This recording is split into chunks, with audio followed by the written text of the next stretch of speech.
നമസ്തേ പ്രിയമുള്ള പ്രേക്ഷകരെ, നാം ഇവിടെ ചർച്ച ചെയ്യുന്നത് നിങ്ങളുടെ ഇന്ന് എന്ന ജ്യോതിഷ വിഷയം.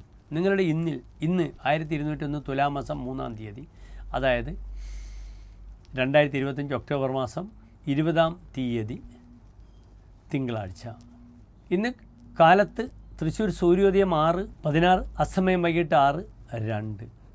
ഇന്നത്തെ ദിനം ഞാൻ പറഞ്ഞു തിങ്കളാഴ്ച. രാഹുകാലം ഇന്ന് കാലത്ത് 7:30 മുതൽ 9 മണി വരെയുള്ള 1.5 മണിക്കൂർ ദൈർഘ്യസമയം. നാം ശുഭകാര്യങ്ങളൊന്നും തന്നെ രാഹുകാലത്ത് അനുഷ്ഠിക്കാറില്ല.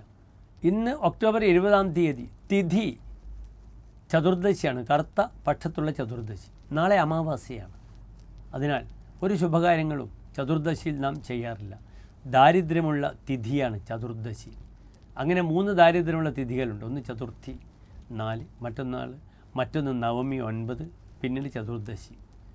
ഈ 3 തിഥികളും കറുത്ത പക്ഷത്തിലായാലും വെളുത്ത പക്ഷത്തിലായാലും ഒരു ശുഭകാര്യങ്ങൾക്കും നാം സ്വീകരിക്കാറില്ല. വെളുത്ത പക്ഷത്തിലെ ചന്ദ്രൻ പ്രായണ ബലവാനാണെന്ന് പറയാം. ഇവിടെ ചന്ദ്രൻ അങ്ങേയറ്റം ദുർബലനാണ്. അതിനാൽ ഇന്നത്തെ ദിനം ഒരു ശുഭകാര്യങ്ങൾക്കും സാമ്പത്തികമായ വിഷയങ്ങൾക്കൊന്നും അനുകൂലമല്ല. പിന്നീട് ഇന്നത്തെ നക്ഷത്രവും അത്തം നക്ഷത്രമാണ്. കറുത്ത പക്ഷത്തിലെ അത്തമാണ്. അത്തത്തിന് കാലുണ്ടെങ്കിൽ വലിയ ബുദ്ധിമുട്ടുകൾ വരും.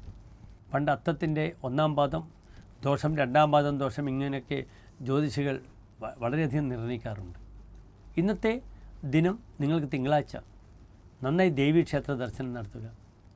സ്ത്രീകൾക്ക് ഭർത്തൃ ശുശ്രൂഷയ്ക്ക് ഏറ്റവും പറ്റിയ ദിനമാണ്. അതിനാൽ നന്നായി ഭർത്തൃശ്രേഷ്ഠനായി സോമവാര വ്രതം എടുക്കുക. എൻ്റെ പ്രിയപ്പെട്ട പ്രേക്ഷകരെ, ഭാര്യമാർ സോമവാര വ്രതം എടുക്കുന്നത് വളരെയധികം ശുഭകരമാണ്. വളരെയധികം ഭർത്താവിന് എല്ലാവിധ ഐശ്വര്യങ്ങളും ഉണ്ടാകും. അപ്രകാരം തന്നെ ഐക്യമത്യ അർച്ചന ദേവീക്ഷേത്രത്തിൽ ചെയ്യുക. പറ്റുമെങ്കിൽ ഭദ്രകാളി ക്ഷേത്രത്തിൽ ഐക്യമത്യ മുട്ട് നാളികേരം കൊണ്ട് ചെയ്യുന്നതും വളരെ ഗുണമായിരിക്കും.